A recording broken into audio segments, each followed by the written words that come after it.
You've felt it, right? That classic tug of war between your head and your heart. What seems like the logical path versus what just feels right.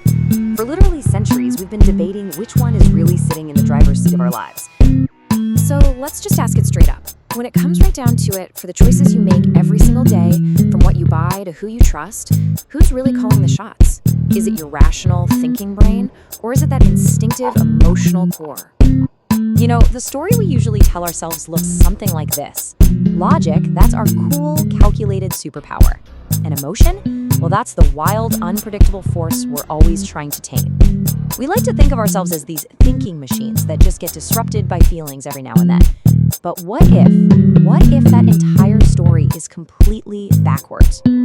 To find the real answer, we have to look past the old myths and go straight to the source, the actual physical wiring of our brains. And how information travels through your mind, that's our first major clue. Okay, so here's the key. It's all about the direction of the information flow. See, it doesn't start with logic. It travels from the inside out. First, it hits that ancient reptilian part of the brain that's all about pure survival. Then it passes through the limbic system, that's your emotional core. And only then, last in line, does it finally reach the neocortex, your center for rational thought.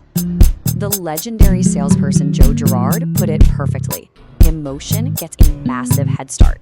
By the time your logical brain is just starting to process a situation, your emotional brain has already reacted. It's already formed an opinion, and it's already preparing you to act. And that internal wiring, it's not just some small detail. It has a staggering impact on our behavior. It leads to some pretty incredible numbers behind every single choice you make. And honestly, the results might just shock you. Just take a second and think about it.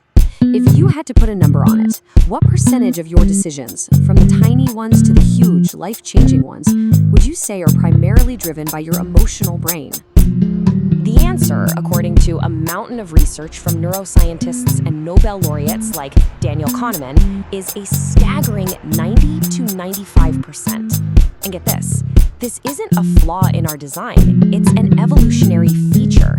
These super fast emotional judgments are what kept our ancestors alive long before complex logic had time to weigh the pros and cons of, say, a tiger lurking in the bushes.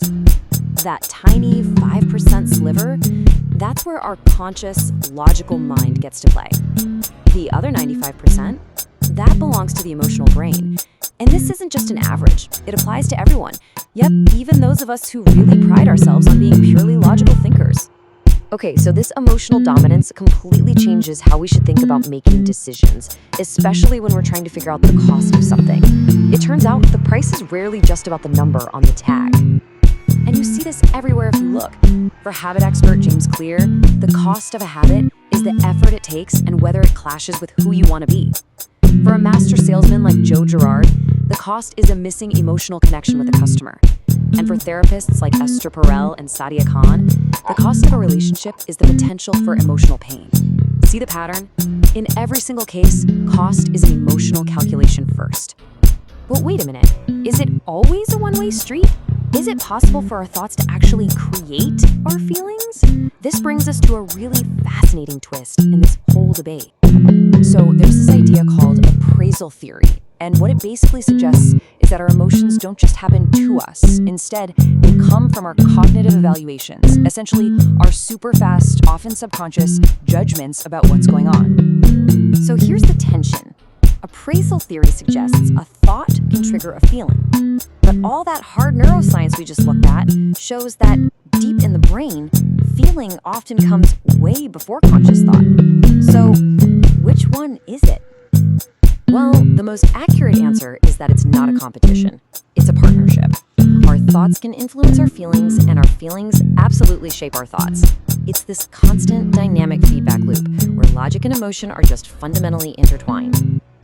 So, where does all this evidence leave us?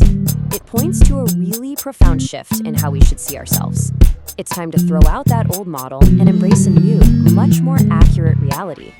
Let's be super clear about this. The old idea of being a logical robot that occasionally gets interrupted by messy feelings is just fundamentally wrong. That is not how we are built. When you put all this research together, it leads to a really powerful conclusion.